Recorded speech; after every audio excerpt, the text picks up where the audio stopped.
Hi, everyone. Thank you so much for taking the time on a Tuesday night to spend it with us, AZPM. We know that it is a busy time of the year, and seeing you all come out and support the programming that we're making tonight and seeing all these different faces really means a lot to our community. Tonight, we're holding our Democracy 101 event. It's going to be a lot of different conversations about how your vote is counted and how creatives use their civic engagement through artistry. And all throughout tonight, we're going to be asking different types of questions, but it's not just geared towards what I'm asking. If for some reason you have a question that I haven't thought of or you are thinking of throughout the process, feel free. We'll be taking, at the end of each panel, audience questions, and if you feel like you would feel more comfortable asking that question in Spanish, we can also provide translations on the spot. So thank you so much for attending, and if you throughout the night get hungry, feel free to go get free Sonoran hot dogs, tacos, and stay tuned. We will be having performances from rapper Lansky later tonight. Woo! Can we get a applause for that? Okay, and so for our first panel, we're going to invite up to the stage Pima County Recorder Gabriella Cázares-Kelly and Pima County Elections Director Constance Hargrove. We're going to be talking about how elections happen and how votes are counted.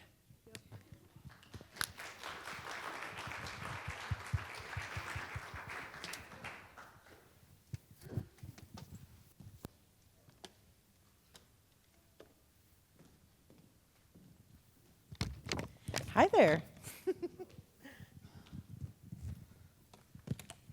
Hi there. Okay, so if you all want to go ahead and introduce yourself, say how long you all have been in your positions and what you do for the county. Sure, since I'm a short timer. Hi, I'm Constance Hargrove, and I am the Pima County Elections Director. I have been in my position for about 2.5 years now. So 2 years, let's just say 2 years. Skuktash, Anya Nipjugi, Gabriella Cázares-Kelly, Bismo Chkup Amjun, Anya Woodkapima Chukshan Ohahandam. Hi, everybody. My name is Gabriella Cázares-Kelly. I'm from the communities of Bismo and Goop. I'm a lifelong Pima County resident from the far west end of Pima County. And I've been in this role as the Pima County Recorder since 2001, so coming up on 4 years. However, this is my first presidential election that I am facilitating. I've facilitated a federal election before, but this is the first presidential, and it is a lot higher volume, so it's been a lot of fun.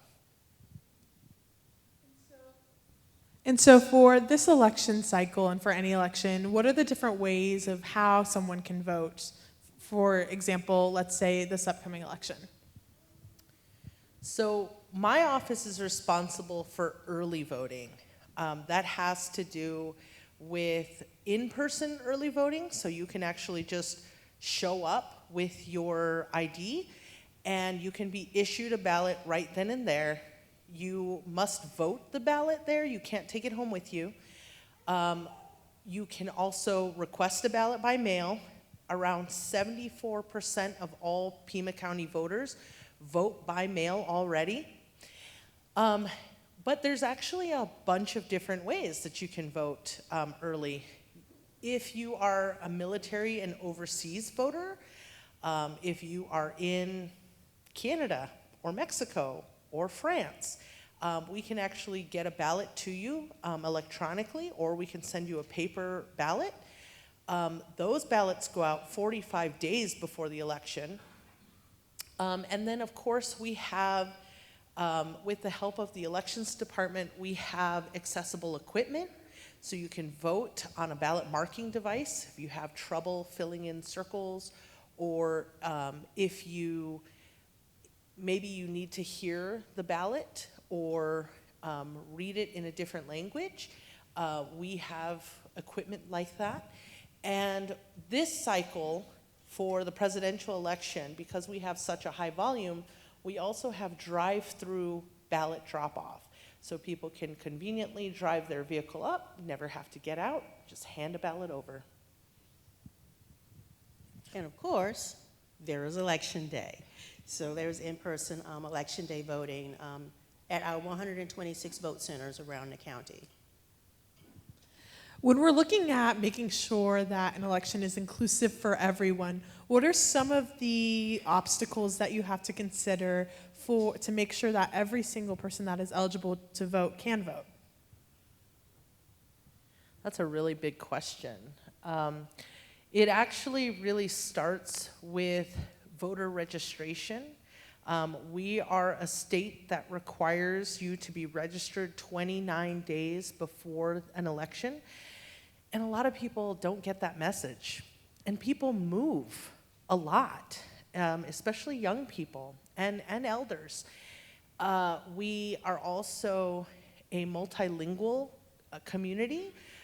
We are very close to the US and Mexico border. We have Spanish speakers here. By law, based on the census, we have to provide Spanish language translation, but there's also other languages that we're not required to provide translation for. And all of that plays a really big role in making sure that everybody not only is registered, but that they know what to do when it comes time for an election. So it's an ongoing issue. This is part of why we do outreach. We consider this outreach, talking in front of audiences about the questions that are important to you. Maybe meeting with the deaf and blind community or Latino community, students, fraternities, sororities, all of those different populations, Native American groups. We listen to the needs of their community and try to provide resources as best we can. Yeah, and I think, honestly, especially going into this election, the barriers are created by misinformation and disinformation, and voters not really knowing where to go to get trusted information. We definitely want you to go to pima.vote. That way you'll be linked to both of our websites. You can get trusted information. We are there to answer any questions that you may have. A lot of people may not vote because they feel like their vote doesn't matter, it's not going to count, that for some reason we are going to destroy their ballots. That is a barrier to individuals, especially young people, first-time voters, who may never have voted, and they just feel like it doesn't matter, they shouldn't vote. But you should vote, but just know where to find the trusted information. How do election officers ensure that voter registration lists are up to date so that people who are not authorized to vote are not voting? So this is an ongoing thing that we work on literally every single day. We are constantly cleaning the voter rolls. People move every single day. They change their names, they change their parties, they change the way they want to receive a ballot. All of those things that are happening require a legal process that requires us to, we have to make sure that we have a voter signature to do any of those changes. And so sometimes it's inconvenient for people. Sometimes they'll call us and they'll say, why can't you just change my address over the phone? Well, I have to make sure that you're the person asking and that I have a document that I can point to that says, yes, you are the person that asked me to change this address and I have it here on file. So that is constantly happening with people. And sometimes people get confused because you can do an address update through the US Postal Service. Well, that's a government entity, but what they're concerned with is just making sure they know where to send your mail. They're not concerned with where you live, which is different. And people could own multiple properties, or maybe they don't own any property. Maybe they live under a tree by the wash behind the Circle K. that person is just as eligible as any other voter to be able to participate. And so we see a lot of situations like that. What if somebody is couch surfing? What if they're living at their boyfriend or girlfriend's house? What if they live in a trailer and it's movable? What if they drive around? What if they're a truck driver and their home is really in the back of the cab of their vehicle? All of those people still deserve to be able to participate, and we just have to make sure that we're following the law and finding the way that they can register and that they can participate. And so that's gotten very confusing, and I think there's a lot of misinformation about, especially targeted to undocumented people voting. I'm making a face there because for anybody who understands the undocumented community, you're recognizing the undocumented community is specifically trying to avoid putting their address on government documents so the government doesn't find them. They are not registering to vote so that they can vote in only 3 races. That is not something that's happening. But because of the conversation and hate and white supremacy, we're seeing so many more changes to our voter registration laws that are making it harder for American citizens, like students or elders, to register and participate. Over recent years, the idea of election integrity has come up. How are you all working to ensure that there's a protection over the secrecy of the ballots and to prevent under and over counting? Well, that's a great question. So the secrecy of the ballot, that is an interesting concept in this day and age where people want ballot images and all of that to be able to see what's going on. But once the recorder's office, if it's an early ballot, complete signature verification, they turn those ballots over to the elections department. And so we get those ballots. The recorder's office does not open the ballot envelope, the affidavit envelope, and remove the ballot. So the recorder knows that there's a ballot in the envelope, but they do not open it. So we have boards. The early board actually opens the envelope and separates the ballot from the envelope. Once that ballot is separated from the envelope, it's merged with all of the other ballots that we have, and it is a secret ballot. So it gets processed, it gets sent to the tabulation room, it goes through the tabulator, and the important thing to remember is this: the recorder's office is tracking every single ballot that they send out and that they receive back. Whenever they receive those ballots back and complete signature verification, they create batches. Those batches are turned over to our office with a turnover receipt. So batch A1, if your ballot was in A1, it comes with a turnover receipt, comes to our office. When we process those ballots and open the envelopes, even though we're separating them from the envelopes, they stay in the same batch all the way through the process. It has a number, so we know how many ballots are supposed to be there, right?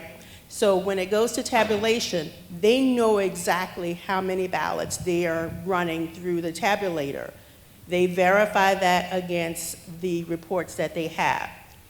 In the tabulation room and in the early board room, there are bipartisan observers there.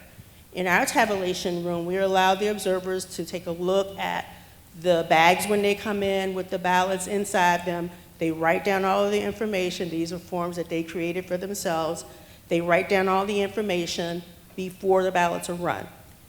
Once the ballots are run through the tabulator, they look at the box, they look at the numbers again, they go through that to ensure that those numbers match. And they track daily the incremental increases of the number of ballots that we're tabulating. So ballots are not counted twice. We are being observed. We're tracking them. You can track your ballot all the way back to the batch, not to the person, but back to the batch. Even when we do recounts, we can pull out those boxes and they're still going to remain in the same batches. So that's how we make sure that we're counting the ballots and not double counting those ballots. At this point, we're going to open it up to any audience questions. Does anyone have questions for either the Pima County Elections Director or the Pima County Recorder? Hello, okay, here we are. I didn't follow all of that. Our ballots go into a batch, and then, so I received notice that my ballot had gotten to a batch. Now, how do I know the ballot's actually been counted, or is there such a check? So the documentation that we would get from the recorder's office, it may say that there were 7,300 ballots in that particular turnover. When we batch them and run those in the tabulation room, we should come back to that exact same number, unless for some reason we had to return ballots to the recorder's office. That is the only way that you will know that your ballot is counted with an early ballot. I did not address election day, so election day ballots are tabulated as soon as we receive them back in our central count on election night. And we count those ballots until they are complete, which is normally the next morning. So we continue to count until the next morning, but we track based on a number. And on our end, if you are an early voter, and let's say, for example, this is very common, we open up your, we turn over your ballot. We've already signature verified. We said, yes, this person was eligible to vote. Yes, this signature matches what we have on their record. We go through an entire bipartisan check to make sure that everything we send over is documented. We send it over to the elections department, and they open the ballot. They open the ballot affidavit, and they separate the ballot from the envelope. Well, if they open up the envelope and there's a shopping list in there, they give it back to us, and we do something called a red line, because we draw a red line through your name, and then because they don't have your information, but my office does, because my office deals with your voter record and the voter roll, my office will directly call you and say, sir, your shopping list was in the ballot, in the ballot affidavit, and if you would like to vote again, because that is not an eligible vote, you can then go vote, and these are the ways that you can do that. And so that would be the way. So if you're not getting a call from us, which is why we tell you that it's very important for you to put your phone number on there. We encourage you to update your voter registration records every once in a while, so that we have your information and we can call you. And this cycle, we've gotten a lot of sample ballots. People accidentally put in sample ballots, and we can't count those. They can't count them. I don't touch them. Follow-up question here. Yeah, kind of. What happens with our signatures? Do our signatures really matter? Because frankly, I change mine daily sometimes, and it can be a complete scribble or a complete other. So I'm worried about my ballot being discredited Yes. because it doesn't match other signatures. Yes, I love to talk about signatures. So anytime you do any transaction with the recorder's office, we are collecting your signature. So some people, they might register to vote. They never move. They never change their name. They're never changing their party. They set it and forget it. They can be registered for 50 years. Well, over a 50-year time frame, everybody's signature is going to change. You start out with an adolescent, if you think about how embarrassing your signature was when you were 18 years old, yeah, mine was pretty embarrassing. Or in my mid-20s, and I used to write out every single loop, and it took forever. And then I got married, and I hyphenated my name, and that got even worse. So then my signature got shorter and shorter, and now it's literally GC, and I don't even finish the rest of my name. but my G is very distinct. What we are looking for are both broad and local characteristics of your signature. We're looking for at least 3 points of contact of things that you always do. And if you think about your signature, or you think about, let's say, your mom's signature, or your Uncle Charles who sends you a birthday card every year, and you can see when Uncle Charles starts getting a little older and maybe he's not looping his D's or C's as much, you can see the change, but you can still tell that it was him and not somebody else signing. We all have that, a little bit of that training. Well, my staff goes through forensic training, multiple forensic training, and we also have people who are trained multiple years. So I have some staff members, this is their 30th election, and they do this every cycle for us. And so what we're looking at, most likely, if you have an Arizona driver's license, take a glance at what your driver's license looks like, because if you have an Arizona driver's license or state ID, that is most likely a record that we have in our system. And if you are somebody who changes it every single time, you can put in a new signature update and get that into our system. And as long as one of the two that you have matches, we're gonna accept it. Mine, I have 9 different records available to view, and we can go through all of them and see, oh, yep, that's her with the C and the K. There is somebody who draws a house. It's his mark, and that's legal, and that's how he signed his documents. And so when we pull it up, there's a house, and then we look at the affidavit, and a human being checks this. It's not done by a computer. A human being looks, and they're like, yep, there's the house, there's the chimney. And even if it's just like an X, if you have certain characteristics, even if you're just drawing an X, that will match. And if not, if there's any specific reason, like you break your arm, maybe you lose your arm, maybe there's some reason that you're just not able to make your mark, call us and talk with us about it, and we're gonna troubleshoot and figure that out. Okay? Well, I'm sorry, one more over here. There's a question back here. Do we have time? Yeah. Okay. I just wanted to say how much I like my trilingual I voted sticker. And my question is, how do you say I voted in autumn? Ant Wodort. I voted, yo voté, Ant Wodort. Ani Ant Wodort? I don't think that's what it says on the sticker. I'm trying to think of it in my head. We have time for one. Okay. Then Anyi. All right. Anyi means me. I just wanted to see if there were other. Go ahead. Sorry. But if you don't like my current signature on that ballot, will you contact me? If it doesn't seem to match, because seriously, I can change it too much. Yes. Okay. The answer is yes. If you're not sure, you will contact me. And I like that you use the word like. No, that's actually something we do in training. When we train our signature verifiers, what we tell them is there could be a scenario where we have to defend this signature in a court of law. And if you are not comfortable, if you are not 100% certain that you could defend this signature in a court of law, you don't like it, you don't accept it. Send it over to the next person. So we actually have a first checker, we have a second checker, we have a supervisor, we have an administrator, we have the chief deputy.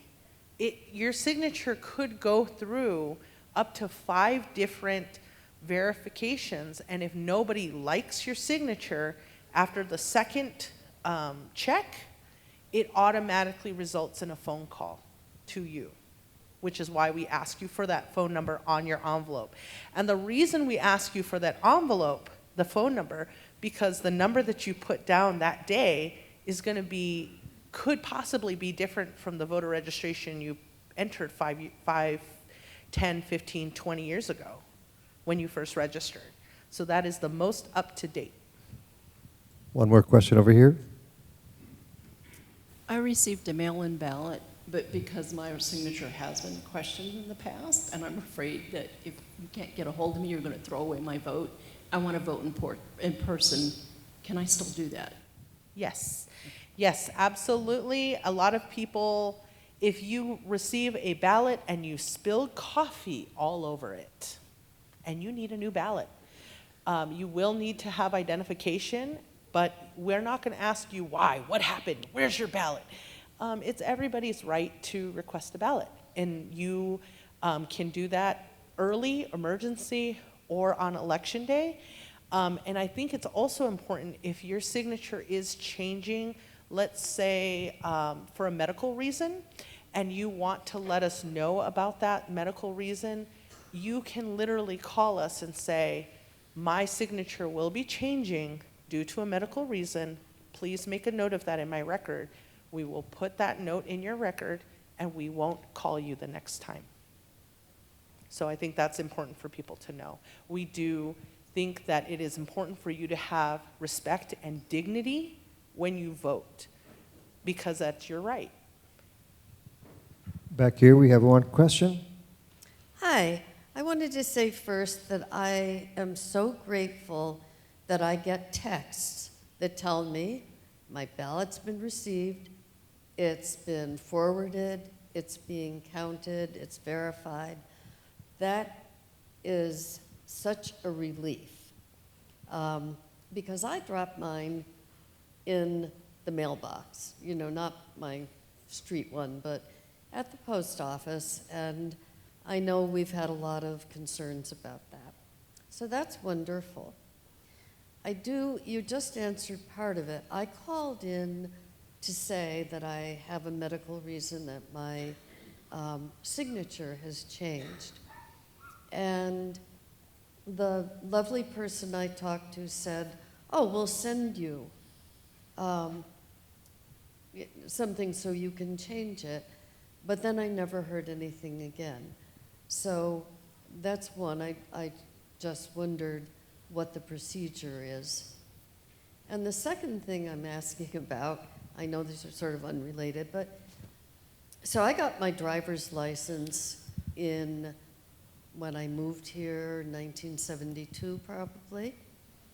And so now we're having this issue of people who got their driver's licenses before 1996. And we were not being requested to give identification. Obviously, I've updated my license over and over. I don't know if I've had to give ID each time, but so those are two things that I'd like some information about. Okay, so that was three things. The first one is if you haven't signed up, if you are an early voter and you vote by mail, please sign up for our text or email alert system. We will notify you every single stage of the ballot process, and we have flyers at that front table with a QR code, and if you have trouble doing that online, you can just call us and we'll do it over the phone. It's very easy. We'll take either your phone or your email. So that was one. The second thing was, what do you need to do if you need to update your signature? We recommend you send in a new voter registration form. The easiest way you're going to do that is to do it on a paper form as opposed to at the DMV. And you can get those at the post office. You can call our office for one. You can go to a library. But you're going to want to put a new signature, and then you can write us notes. Human beings look at these forms, and you can say signature update and put the minimum amount of information, and we're going to know, oh, this person wants to add the signature to their record. You should be receiving a piece of mail with the form if you spoke to one of my staff members. But if you don't, again, either call us, you can download one on our website, or pick one up at any of the places I mentioned. If you go to the DMV, they're going to use the same signature they used the last time, and it's the one on file unless you specifically ask for a new sample. But a lot of times, the way that you write on paper versus the way that you write with your finger versus the way that you write with a stylus are all three different ways. And what we're trying to get is the way that you write on paper. So I recommend a paper form. The last question that you asked about it's very, very complicated. Most recently, the state of Arizona made a discovery with Motor Vehicle Division for voters who had received an Arizona driver's license prior to 1996 and had moved from one county to another county and re-registered there. What happened is the law changed. We are one of only 2 states in the country that requires documentary proof of citizenship and documentary proof of residency in order to get a full ballot. So for many people, when they go to get a driver's license, they have to show their birth certificate. That's gonna satisfy documentary proof of citizenship. And then the driver's license itself is gonna be the proof of residency. And so people with a driver's license don't have to do that. Well, it was discovered right before the election that a large number of voters were grandfathered in and never proved that they were citizens when it wasn't really required in the past. It is important for everybody to know that by signing a voter registration form, you are swearing an oath, you are attesting that you are a U.S. citizen. And again, in 48 other states, that's good enough for the state. In Arizona, and I believe Kansas, we make you show your document. Right now, because this happened right before the election, I also don't know everybody who is on that list. I have not received the full lists. And a court of law decided for this election, we're not going to try to make changes because it was too close to the election. And so after the election, we will receive that information and we will be contacting voters who are impacted. It is a very niche group of people. And again, I don't have the full data and I can't make a full comment on it. But that is something, and that could be something that is challenged in court. I really don't know, but we're really focused on the election. You don't have to worry about it for right now. Thank you so much, Gabriella Cázares-Kelly and Constance Hargrove. That is it for this first panel. If everyone can give them a round of applause. And so up next, we are going to see a few sneak peeks of upcoming segments from Arizona Illustrated, our original programming at AZPM. And then right after that, we are going to have our next panel, which is about civic engagement through art.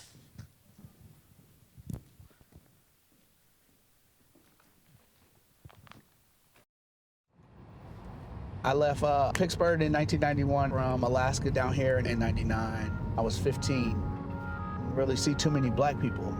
After kind of understanding the neighborhood, I realized that there was these pockets of where the black people kind of lived at, and it's all up and down 29th. They're trying to clean up 29th, like these apartments over here. I remember it's craziness over there. I wasn't used to that when I got down here either, to see this many apartment buildings like this. See, like these ones over here, they're boarded up. They're like redoing these. And I remember coming down here and we seen somebody out here dead. They had it all taped off. There's no like Whole Foods. There's nothing really like healthy wise in this area at all. There should be a big farmer's market every weekend. There's no reason why there shouldn't be. The second time we moved in here, my mom had got evicted. I think we came to get the stuff that day, and all of our stuff was gone. We lost everything from that.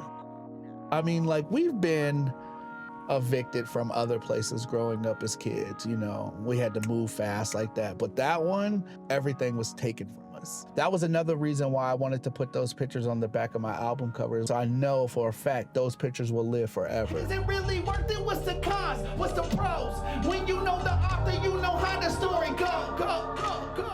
I had to kind of grow up fast because my dad wasn't in the picture. Since I was 9 years old, 10 years old, I've been helping my mom raise my brother and sister, doing certain things that an adult should do because I had to step up and play that role. And that's a lot to put on a kid.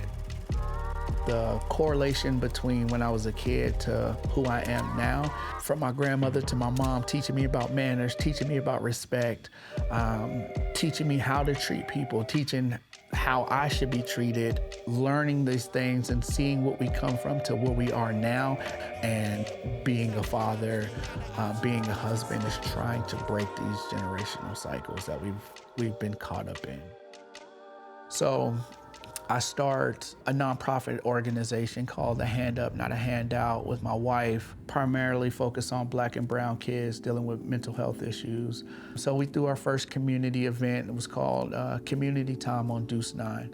I think we got maybe 200-something people to come out, and it was just a good time. And then one of my homeboys reached out to me and was like, hey, the city passed money to be able to put into that neighborhood, and they're looking for ambassadors.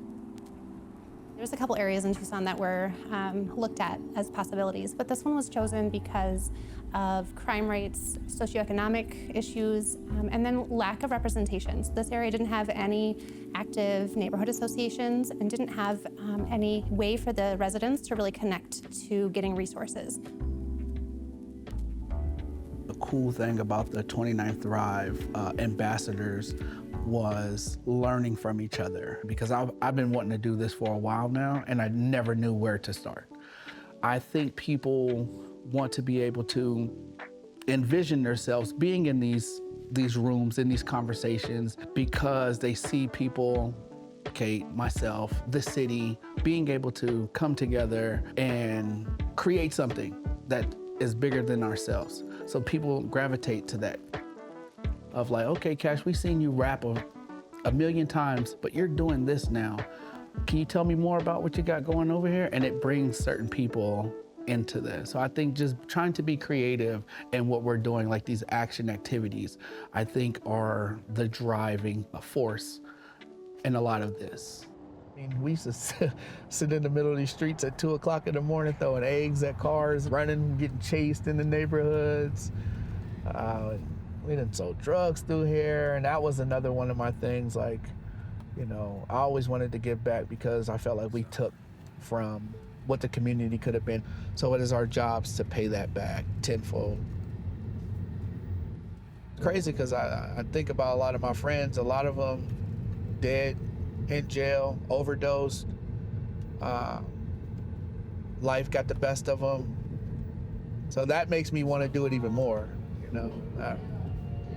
It's my responsibility now. It would be easier if the families were kept together as they once were. Borderlands Theater has really been dedicated to theater about social issues, trying to tell the story of the underdog. A lot of plays around migrant experience, certainly as the name implies, the experiences of folks rooted in the Sonoran Desert. We are part of the One Nation, One Project, Arts for Everybody, happening across the country. We are part of 17 other cities, so there are 18 of us, all producing an event celebrating the connection between the arts and wellness to communities. The Tucson version of Art is for Everybody is an event called Art is Vital. Our full season has been to expose our community and our patrons to different art activities. Part of it is a performance of Anita, which is a new musical that we've been developing. That musical is about an orphan girl that's separated at the border from her parents. She's from El Salvador. And she goes to a detention center and never gives up hope. It's really a play about joy and optimism and community. There's nothing we won't do in the land of the free. Hey! A lot of the times we hear our stories through the eyes of other people, through a lot of outside sources. Borderlands theater kind of cuts right through the middleman, and they go direct to the people who actually live those stories. Yeah. Now, can we do it with some nice volume to shake the room? We know that here in Tucson, there's a large Native and Mexican American community, and those stories often get left out of the larger story of Tucson. I think what Borderlands Theater is doing is very unique, and that's bring culturally responsive and culturally relevant opportunities for the communities that we're working with.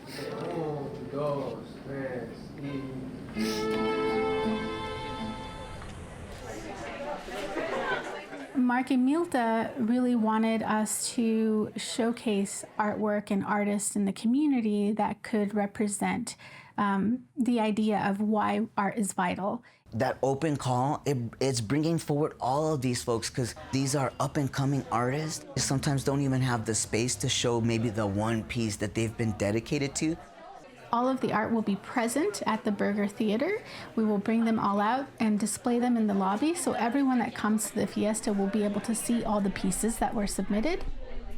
This opens up that space to remind everybody that art is vital, and it may be our last true freedom.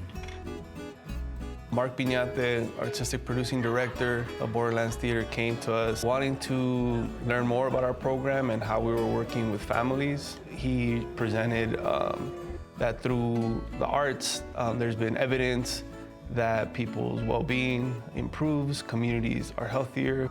We saw this as an opportunity for families and community members to begin to look into different ways of accessing hope, accessing health and wellness. Art is Vital event was a very important chapter for me personally. It had been a while since I was able to be in community, the intersection of well-being, of art making, and really talking about issues that impact our brothers and sisters here, most especially here in Southern Arizona. I feel like art is a good way to express yourself, and there's like many different forms of art, so it's not really like you don't have to fit into like one box. I use my thinking so I can draw whatever I want. So I use a drawing video so I can draw like anything else like I like, and I can keep them and hang them up. I learned how to draw Godzilla and Sonic, and I learned how to draw Venom. Sometimes I give up and sometimes I don't. And I try it, and I can do it. So my goal with events like this is to plant seeds. It changes the way you walk through the world. And you recognize that. You recognize that joy, or you recognize that grief, being able to cry with everybody else. Those are things that everybody needs to experience periodically to keep you human. We're all Americans, please just let us in. Let's make this country great. We're ready to begin.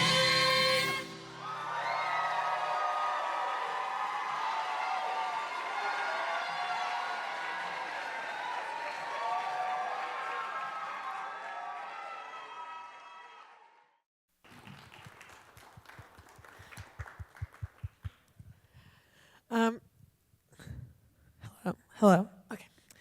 So if we can welcome up our second panel, Civic Engagement Through the Arts, please welcome Production Manager for Borderlands, Katharine Mitchell, Hip Hop Artist Cash Lansky, Thrive Projector Supervisor Laura Lopez, and Gallery Mitotera owners Mel and Melissa Brown-Dominguez to the stage.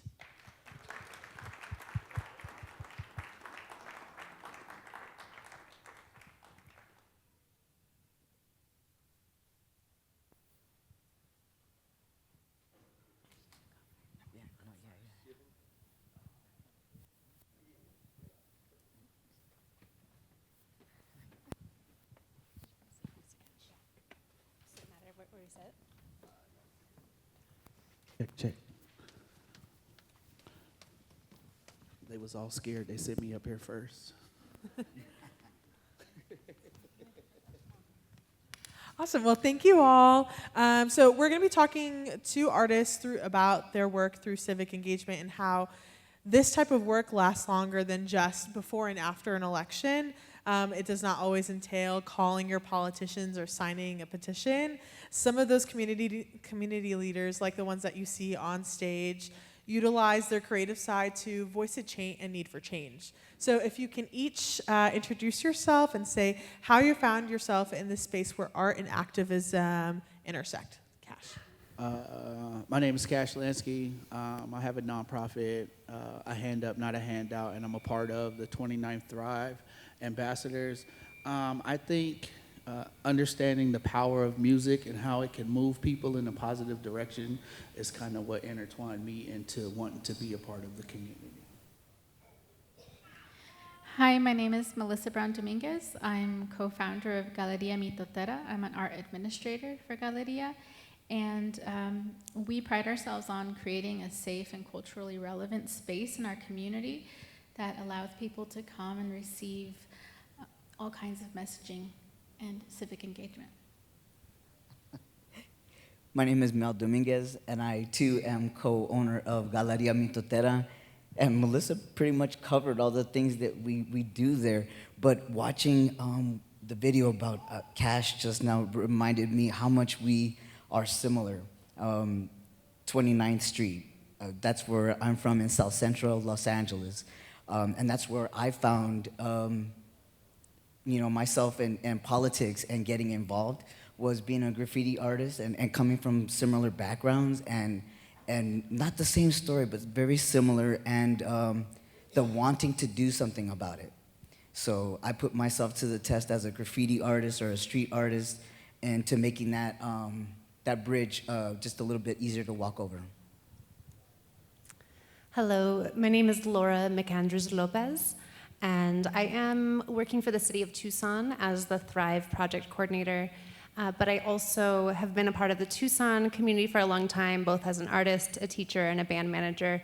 And so representing the city of Tucson is really exciting to bring really great things into our communities. Thank you. Hi, good evening, everyone. I'm Katharine. I'm here with Borderlands Theater, so I work with production with them. And it's been such a joy and honor to work with Mark and Milta, who you saw in the video, and such a great reminder of what a joy it was to have AZPM there, documenting that whole process with our last big event. And Borderlands Theater, I think intentionally, Mark and Milta have been really intentional about having only 1 to 2 productions a year, and that really allows us to be in community, hear from community, and hear a lot of those untold stories that we often don't have a chance to share or have spaces to share them in. I think for me, as someone who moved around a lot before moving to Tucson about 13 years ago, I think I've always been really curious about public spaces, about making spaces accessible and connection to place. As someone who felt for a really long time that I didn't have a landscape or a place that I was connected to. And then also just always been really curious about listening, sitting back and hearing stories of people I meet along the way in my life. And so I think Borderlands does a really wonderful job of doing that and of capturing stories here in our community. And I think also that art and art making really can offer safe spaces, opportunities for people to listen to one another, to be able to dream and reimagine our world together. And so I think for me, that's really what draws me.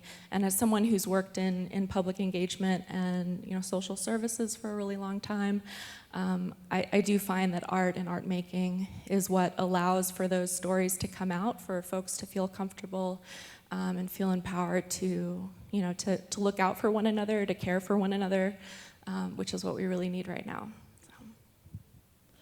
Cash and Laura, can you walk us through how your partnership together led to creating safe spaces in a community where there isn't a lot of infrastructure that calls for community gatherings?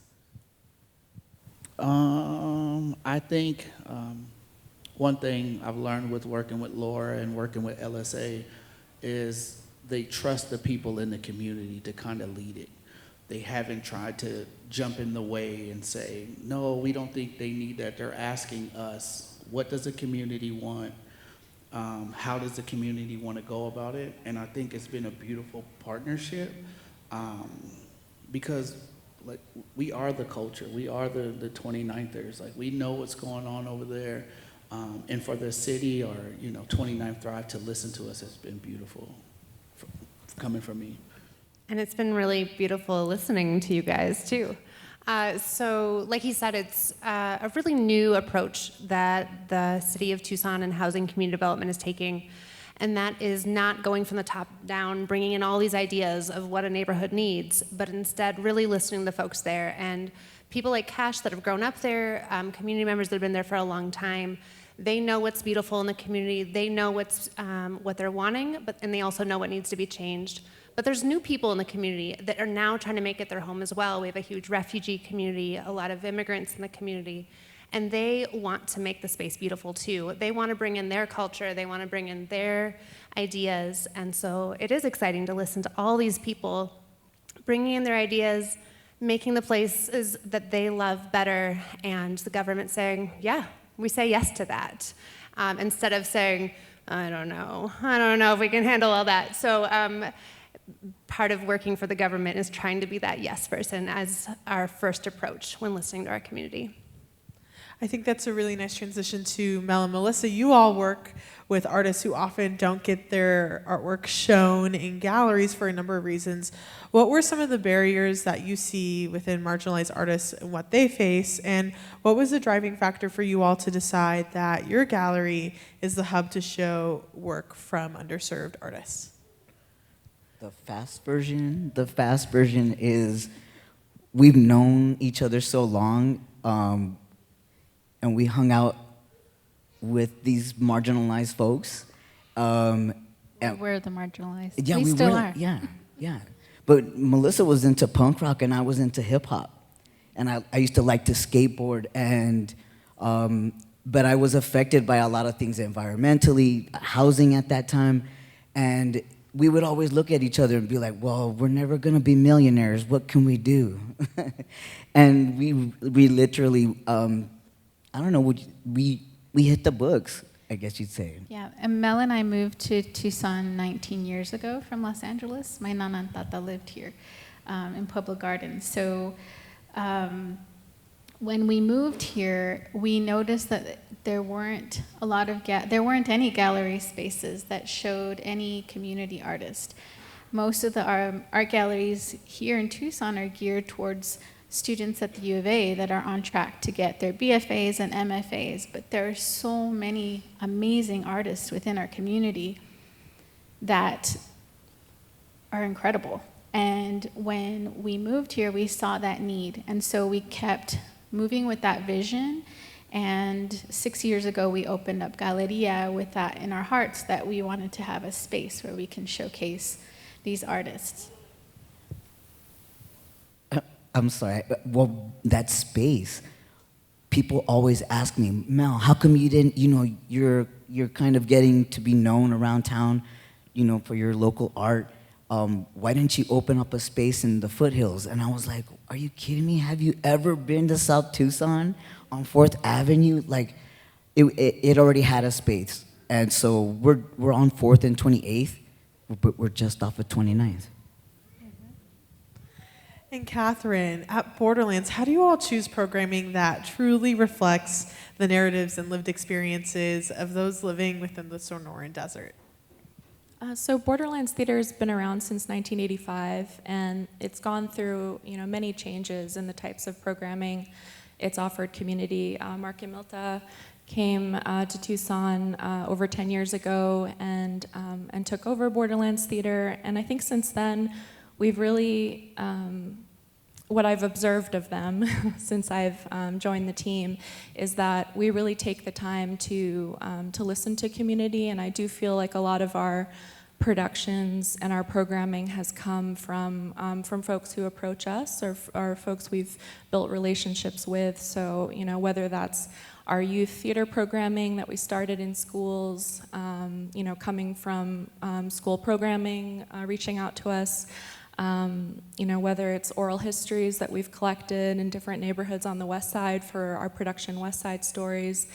So it really does happen organically, and folks, you know, if you take the time to listen, those stories that have been buried for many years, you know, painful stories sometimes do come up, and folks trust us to, you know, be able to share those with others. So. Before I ask any other questions, do we have any audience questions so far?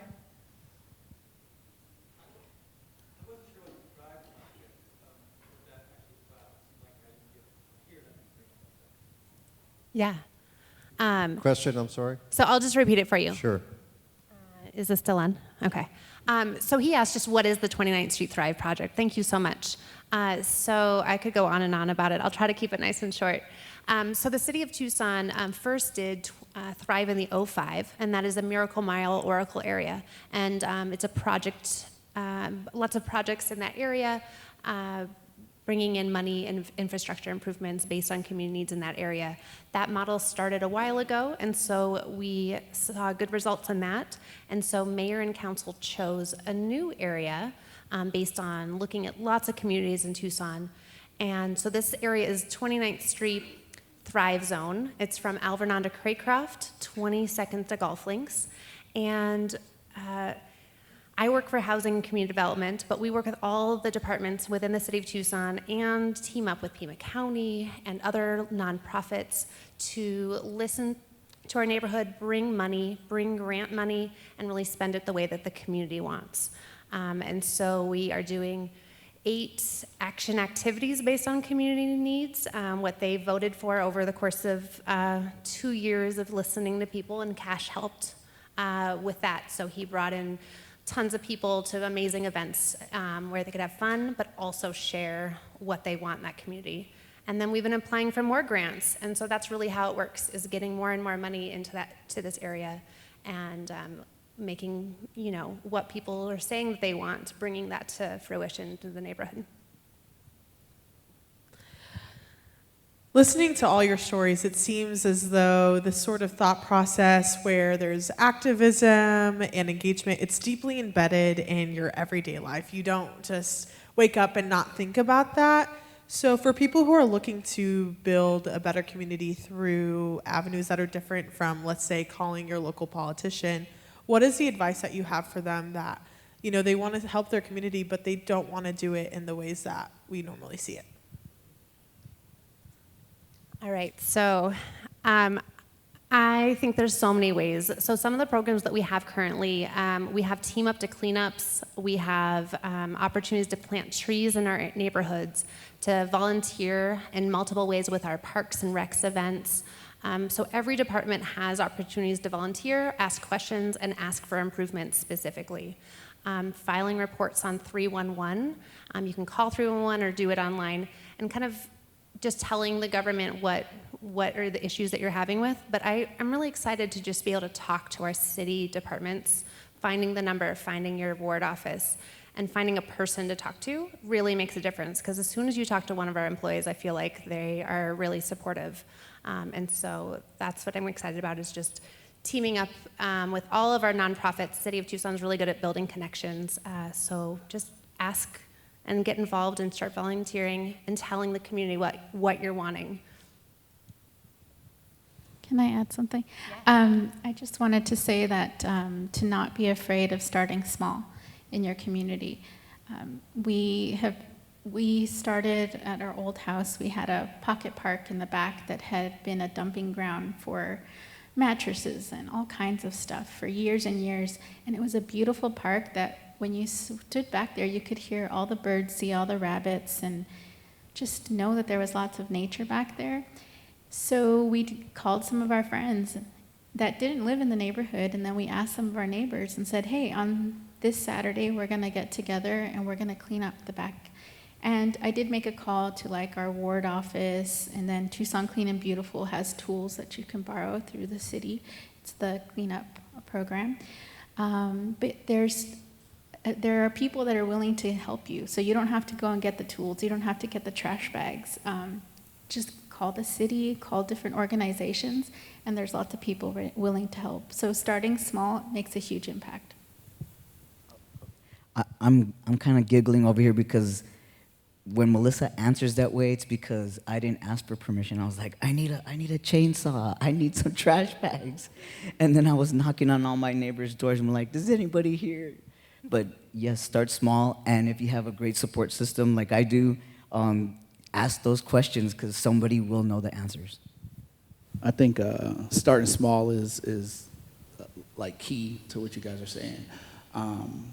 We started small on our first community time on Deuce 9. I went about it completely wrong. Like, I just rented the Ramada back there. I think it was like $25. I didn't get no approval from the city. I went and rented jumping castles, and we had a whole little shindig back there without the city even knowing. Sorry, Laura. But it was a need. I felt like I needed to do it, and I'm so glad. Shout out to Tito from Flowers and Bullets that put me in touch with the city to be able to learn how to do it so I can go out into the community and teach others how to do it as well. And I think it just goes back to that each one teach one philosophy. Yeah, if I could just add, I think more generally too, I think hold on to one another and hold on to those who are close to you. I think especially in times of crisis, even in times of joy, looking to those who have your back. I think also, I like the comment about thinking small. I've also been in my neighborhood, starting a neighborhood association and looking to programs like Tucson Clean and Beautiful. I had another thought, but it's escaped me. Okay, we're going to take one last question. Thank you. This is a question for Cash. How do you see, and for everyone, how do you see hip-hop playing a role, continuing to play a role? What's your vision for hip-hop playing a role in community development? And yeah, obviously what you're doing, but what's the vision, and how do you see that playing a role? When it comes to hip-hop, it's a powerful force in its own. It shifts cultures. It sets the tones, it sets trends. And so I feel like if you get the right people in here that's spreading the correct message about community-based things, and these kids can relate to them, I think that's half of the battle, because it's showing them, hey, you could do this too as well and still be cool. It's not, I think it just depends on where you come from, but growing up, if you've seen somebody doing stuff like this, you kind of put them in a corny box because they didn't look like us. You know what I mean? It was just like, oh, okay, well, like, yeah, you know what I mean? So you got somebody that got tattoos and they're doing all this cool stuff for the community. I can relate to that. That makes me want to go do that. Even like when we used to go to after school programs, they used to bring people in there that looked like us. So it made us pay attention. It made us want to learn about Black history because it was somebody that we can relate to. That's why I'm here today, because I know how powerful hip hop is, and I want to be able to use my force, to push the community culture. Well, thank you so much. Everyone give them a round of applause. And if you have not already, please feel free to pick up one of the posters that is being given out. Gallery Mitotera helped connect us with Yesela Molina, who is an indigenous artist who created tonight's artwork special for this event. If you all do not know, Pueblo High School is located within the Pascua Yaqui tribe, and the artist that created tonight's artwork is from that tribe. So please pick it up on your way out, and it also has questions that you may have on the other side about how to vote for this year. Awesome. And then we're going to welcome up our next panel. Our next panel and our final panel of the night, and then right after we're going to hear from Lansky, is about why your vote matters. We're going to hear from Dr. Lisa Sanchez. She's a professor at the University of Arizona School of Government and Public Policy, as well as the Pascua Yaqui's Deputy Attorney General Oscar Flores. If I can get a round of applause.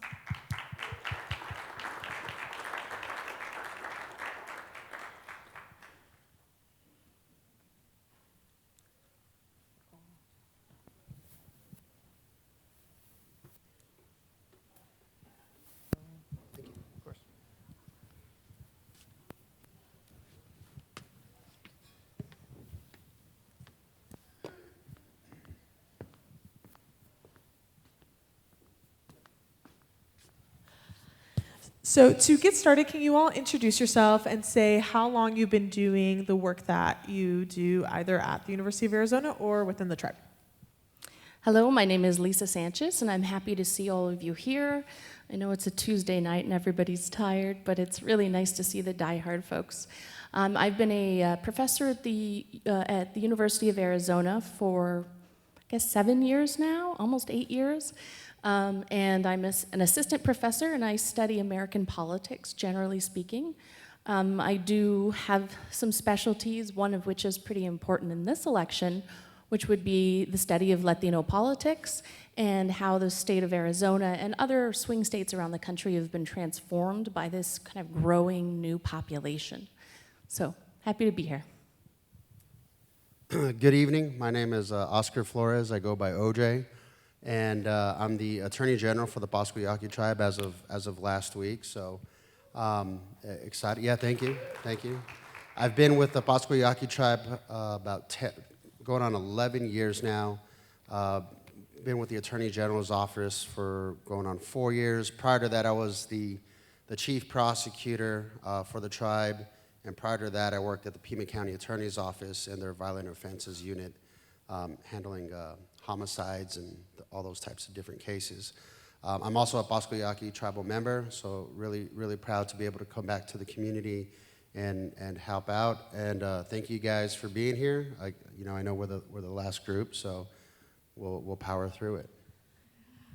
To get started, over the summer, it was quite interesting within the Pascua Yaqui tribe. They were holding elections, and there was a tie over one tribal council seat. Even after a recount, it was still tied, and it was decided over a game of chance, and the game of chance that was chosen was a coin flip. And so, Attorney General, how did you see an election as recent as that one to be a good example for the need for a greater participation for eligible voters? Well, if you ask the person who didn't win the coin flip, one vote was a huge difference. So it was interesting and very kind of surreal experience to sit no further than this and watch a coin flip with all the cameras that we have, watching the coin flip go in the air to decide a person who was going to be in tribal leadership for the next 4 years, make a lot of very important decisions, and to hear the coin land on the floor, understanding that was how it was decided. And obviously, immediately after the winner is announced, all the controversy starts. And why was it a coin flip? And couldn't we have done a bunch of other things? And the answer to that is yes to everything, right? But at the end of the day, from our office's standpoint, the urgency, the importance of people going out to vote, that would have made a very specific and particular difference in the outcome of our election. And so, as we've moved on from that and conversations are being had about, what changes could be made or how do we want to do things in the future, all of which are really good conversations. At the end of the day, making sure people have access to being able to vote, taking advantages of the access that you do have. I know the state system, our Pima County Recorder's Office, you heard of all the fantastic technological sort of opportunities that are given and information sharing that exists, but being able to go and cast your ballot, place your vote, making sure it does matter. The one vote does make a difference in the overall outcome. Despite how large and vast the sea might be of all the ballots and votes, it does make a giant difference. And that's just a good example of a recent election in 2020. Former President Donald Trump lost Arizona by nearly 11,000 votes. And so when we're looking at this year's election, Dr. Sanchez, in your research, what are some of the racial disparities that you find in your own work when it comes to American politics, and why some people may choose to vote or not to vote? Sure, yeah. So 2020 was an interesting year for many reasons. There was a lot of kind of asterisk points, when you have Donald Trump running in 2020 as you do in 2024, everything becomes sort of an unprecedented maneuver. But 2020 also kind of showed pollsters some interesting ways of contacting the right type of voters. So there were some stumbling points, especially, and I don't want to get too deeply into kind of the statistics of all this, but strictly speaking, the way that you weight a survey, and weighting is simply the way that we make a sample, the people we ask, match the population that it's supposed to look like. And so if we weight it in particular ways, well, then we end up with slightly different answers. So slightly different support for one candidate for another. And so 2020 was one of those elections where it was very close, just like this one. So the closer the election, the more important these small weights might be, because they can change the outcome dramatically. And I'll give you an example. So we, at the University of Arizona School of Government and Public Policy, have what's called the Arizona Policy Lab. And it's a kind of a new venture where we're working to kind of bring in community partners who want to do evidence-based policy initiatives. So it's a way that we can both kind of poll and figure out ways that we can improve policy with sort of an evidence backing instead of simply just maybe it's a good idea, right? So kind of thinking through some of the ideas. Anyway, we have just put through a poll in the field for about 2 weeks. And what we ended up coming up with was a razor-tight election of likely voters in the state of Arizona. And so I will never forecast for you, but I will share with you what the poll found, and that was that there's a 1-point difference in the state of Arizona between Kamala Harris and between Donald Trump. And so if it's that tight, it's anybody's game. So this is why anybody who tells you that they know who's going to win is lying to you. It's still these votes that are at the margin. Now, with regard to kind of the demographic changes that we've seen from 2020 to 2024, what we've seen in particular that I think is an interesting point that many in the media haven't really picked up on is that we've seen a marked rise in the number of Latino voters in the state of Arizona and across other key swing states, so Pennsylvania, Georgia, et cetera. And what that means is many times they're not included inside of these polls because to be a likely voter, it means that you voted last time. So there's not good data, in other words, to suggest what these new first-time voters are going to do. We do have some demographic factors that may suggest that if you're Hispanic or Latino, given your socioeconomic status, that is how high your income is, how much education you have, your occupation, and your age, we can kind of predict with pretty good accuracy that how you'll probably vote. But that's not a perfect science, right? There's some accuracy to it, and especially with first-time voters who are, they're not kind of used to engaging in the process yet. We find that they're maybe a little bit less, they're a little more volatile. And so when you have an enormous amount of new voters entering the pool for voting, you can't predict what they're going to do. So not only are we in a razor-tight election, but we also have a growing Latino population. One of the statistics that's been true for the last 10 or 15 years is that every 30 seconds, a Latino becomes eligible to vote because they've reached the age of 18, which is phenomenal. That's how big this population is growing. So those would be some of the key things I would highlight, but I'm happy to answer more questions about it. For years, marginalized communities have tend to feel a lot of distrust in politicians and elections.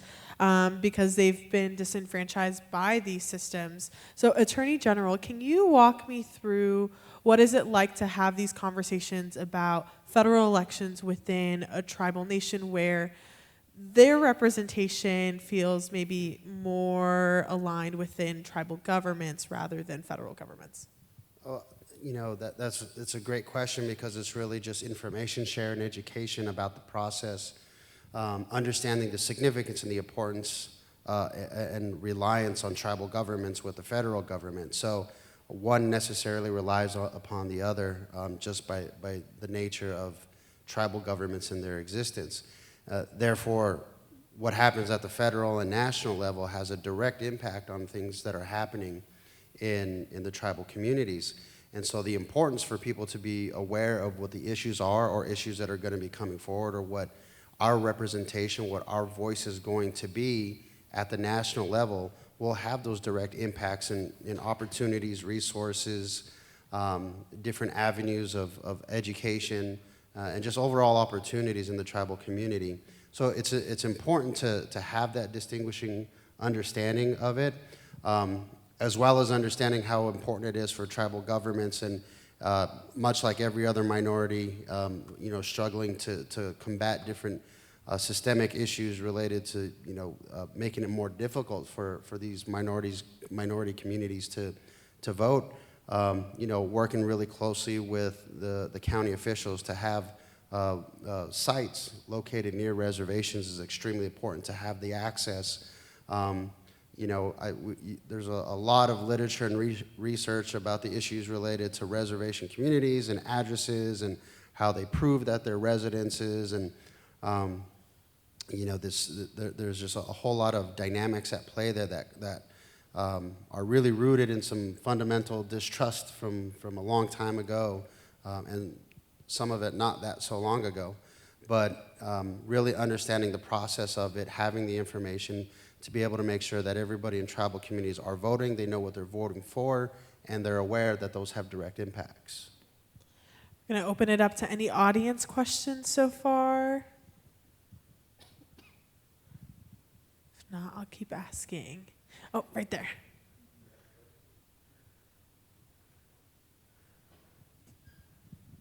Hello, hello. Okay. My question is for Lisa. So you mentioned weighted polls that help, I'm assuming the focus of what, how our candidates are running and things, that these actually are good or useful tools. I did not know that. I get them on the text and I get, you know, and I just, the only vote that matters is the big one. So would you recommend that we start doing this next time around? Yeah, that's a fantastic question. So I'll first note that there's really two kinds of polls, generally speaking. One kind of poll is what you are referring to, or what we would refer to as push polls. So there are places where you would find them maybe when you're scrolling through a news article, and in order to continue with that article, maybe you have to click and say who you're supporting for president in order to continue with the content. Or it could be that you are sent that via text or email. Those type of polls are what we would refer to as unscientific polls, because they have a lot of inherent bias, meaning that if you are looking at Fox News and there's a poll on Fox News versus a poll on MSNBC, we're going to end up with a very different population of voters when we pull from those sites, and it'll be very biased. So what we try and do in scientific polls is pull, and we do this a number of ways, but the most famous way is random polling. So what we do is we look for and we pull a random sample of individuals out of the population, and then on the back side of this, then we weight it as you suggested, and the weighting is just to make sure that if 30% of our panel that we've pulled to answer the survey is Hispanic or Latino, then we should make sure that 30% of the underlying population of Arizona is also Hispanic or Latino. So the reason I bring that up is that we know there's a higher propensity of Democratic and liberal voters to answer polls. This is something we've been grappling with and was one of the missteps that we had as pollsters in 2020. And so we didn't realize this heavy reliance on more Democratic voters. So it seemed like there was going to be a landslide victory when there wasn't in the end. So what we've done afterwards to fix this, or try and mitigate it, not really, you never fix it. But what we've done to mitigate this is we've used, again, different weights, not just demographic weights, but weights that tell us, okay, what is the underlying voting population of Arizona, or the place we're looking at, consist of. So if the state of Arizona in 2020 went, I'm just going to pull numbers out of a hat, 57, 47, and those don't even add up to 100, so I apologize. But so you see what I'm saying. So if we're picking up these underlying numbers, well then what we see in our poll should match those as well. So we ask voters, what is your partisan affiliation? And if they don't match that underlying values, then we have to weight them to make them look as though they match. Okay, so kind of to stay out of the weeds, that means that when Republicans particularly are less likely to share their answers with us, we can try and wait to make it look like the underlying population.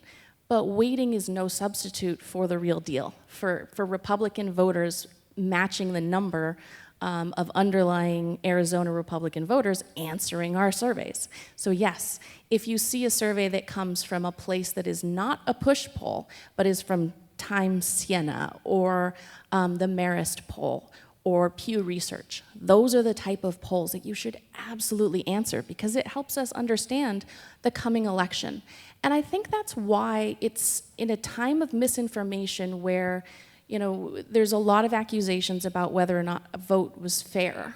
I think pulling up to the big one, the vote, matters a lot, because it gets us ready it helps us understand what to expect on election night. And so if the polls match the outcome, then everybody feels more confident when it comes down. So yes, answer polls, but answer ones from the big names.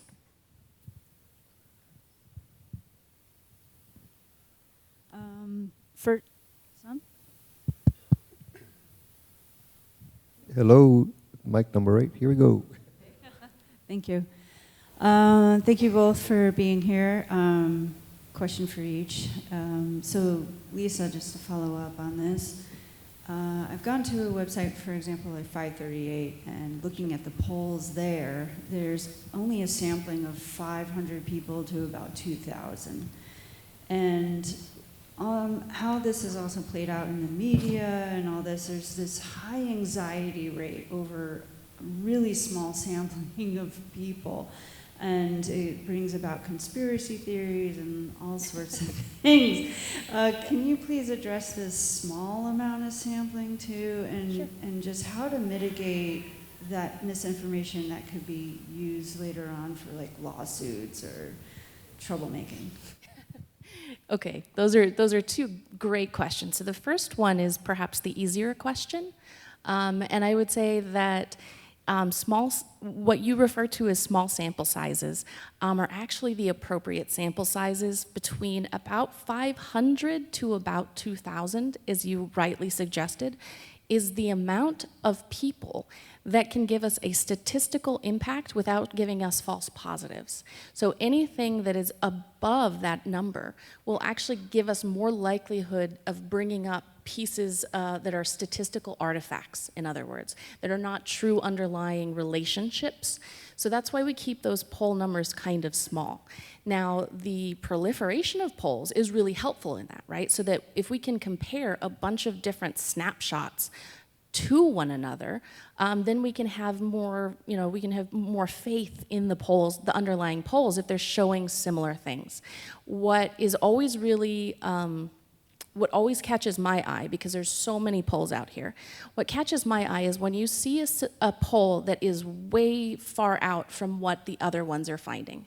That's when I, as a researcher, go and I look through their methodology and I say, okay, well, first, you're asking the right question. How many people did they ask? If it's in that sweet spot between 5 and 2,000, I say, good, okay, let's continue on. And then I start to look at their weighting and their sample frame, which I will say is very difficult as an average citizen. Who has time for this unless they're being paid for it in their job like I am? So it is difficult to see kind of the quality of polls. And one critique of 538 and sites that aggregate many of these polls together, and 538 does try to weight the polls themselves against each other.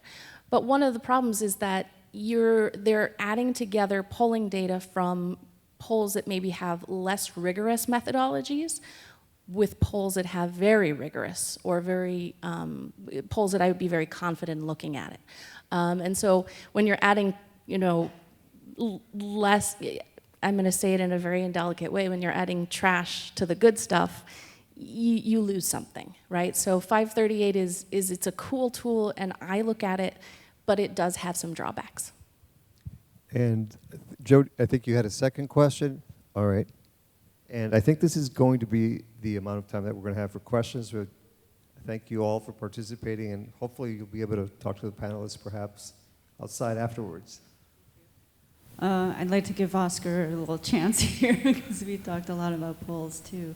As an attorney general, are you prepared for any sort of lawsuits or legal challenges in the Pascua Yaqui tribe or among that? And then how also do you work with the state as far as potential lawsuits?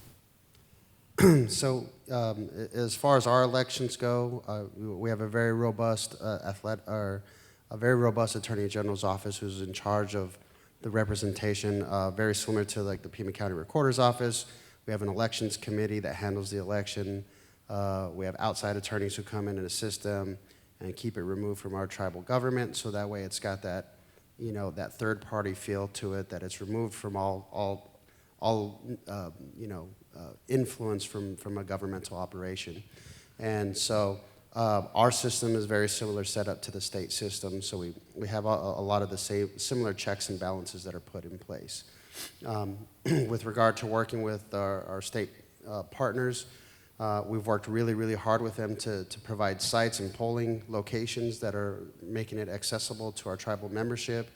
I know Tohono O'odham works really, really closely with the state as well to make sure that they have access to polling sites. And that's similar for most tribes within the state of Arizona. So it's just something that's a very concerted effort to make sure that tribal communities have that access. And because of that, we necessarily have a very strong relationship and work really closely to make sure that we're hitting every single corner of the state to make sure we can have access to as many citizens of Arizona and tribal communities as possible. And I think that makes for a very robust system to withstand any sort of judicial scrutiny. So. Well, thank you so much, everyone, for your participation today. And thank you so much, Dr. Sanchez and Attorney General Flores, for your time tonight.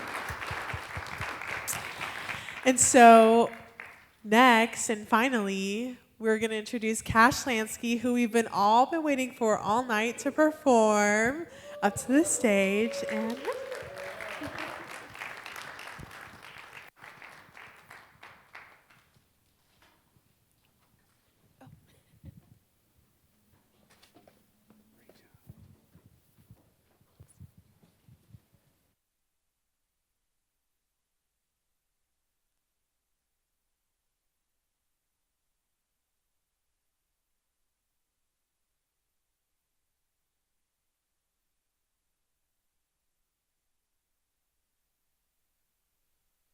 Check. Tucson, how y'all doing tonight? Let's make some noise for AZPM for putting this together. It's beautiful. It's cool to see this. I know a lot of y'all probably tired and got to go to work tomorrow, so I'm going to get in and get out. I'm not going to hold y'all up too long. I'm probably going to do about 3 songs, and then we going to be on our way. Coach, thank you so much. Seeing that was beautiful. I appreciate your time. I appreciate your effort. I appreciate your vision. Since we first met, you've been super supportive, super nice, and I just want to say thank you. You almost made my mom cry. She's over there grabbing my leg and stuff, so it was cool. Thank you again. Yeah, like I said, so I'm going to get in and I'm going to get out. Let's go.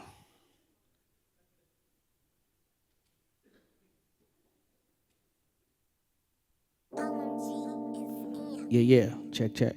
So I just dropped a brand new project called Man of the House. It's on Spotify. If you guys get a chance, please go check it out for me. It would mean the world. Tim, we good up there? You good, sir? Thank you. I appreciate you. Yeah. Look, we was raised in the view to stand on your own too. Sorry, I'm not sympathetic to what you going through.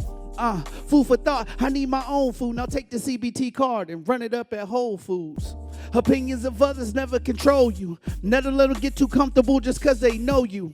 Her picture capture everything, peep the saying. You don't know what you don't know, and that's a fair exchange. On Angie told me eat your Wheaties, you could be a champ. Then I went and stole that GT so I can hit that ramp.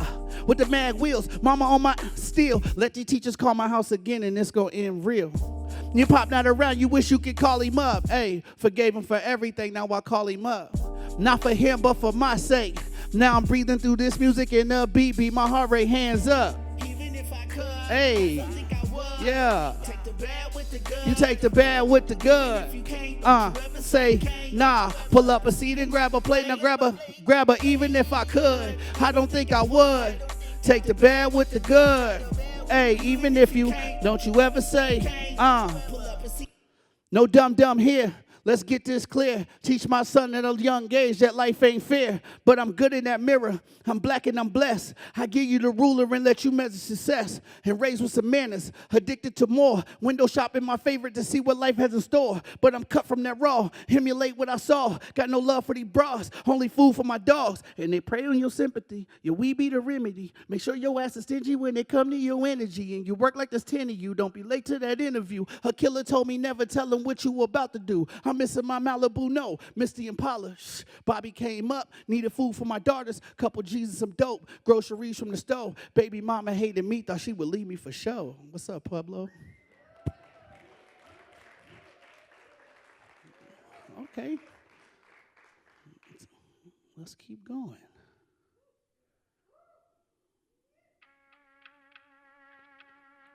Villain origin story. It's my guy, Freddie J. Walker did this beat. He did the chorus. It's probably like one of my favorite ones to just talk to y'all, kind of let you know where I come from. That's my favorite thing to do is just speak to the soul. No superficial stuff. It's stuff that people can relate to, and that's my favorite. Yeah. Can you turn that up a little bit? Yeah, thank you, sir. Appreciate it. Yeah. Trying to show you the best of me. Yeah. Can I sit right here? Look. Pants sagging, do-ragging, playing Madden. Weed smoking, lean sipping, half addict, half broken. Not allowed to show no emotion. Money for the coping, selling what you was smoking. Bad tipper, I'm only acting out what I saw. Got Pop's number, but feel I can't call. People tell me how I should feel, I ain't y'all. See my mama have to rob Peter to pay Paul. Look, no father figure getting game from her with no father figure. Go figure. Don't know what I'm missing, so the problem I can't solve. I don't understand them circumstances, how could I evolve? Tried to love a woman, but I wasn't taught how. He told me she would love me more if I treat her foul. Sounds stupid when I think about it now. One thing about that karma, she come back around. We was living in a rush. Scared to show love, cause we scared it could be lust. Staring in the mirror, the only person I trust. What the F is therapy wasn't offered to us. Start acting different and the homies bring it up. Then take it all wrong, oh we think he better than us. At first he used to bother me, then I can give up. Cause a dumb, hater smart, keep it a buck. You said you never changed, that don't change what you said. But you gotta do what's best so you can get ahead. Mess around and miss your blessing cause you milling tread. Oh, you rather keep it real instead? That's cool though. You fool though. Last thing they want to see is for you to grow. You know, I know. This life based off of survival, unapologetic to what it is I become. Put your expectations on people, I give them none. When you feel defeated, you put on your kicks and run. Came to kick, you gum, I'm out of gum. They see you try to change and start bringing up old stuff. Time is an illusion, you watching the clock tick. Never made excuses, my actions I own did. I wear accountability well, now that's drip. I said I wear accountability well, now that's drip. Look, I said I wear accountability well, now that's drip. How y'all doing tonight? Y'all good?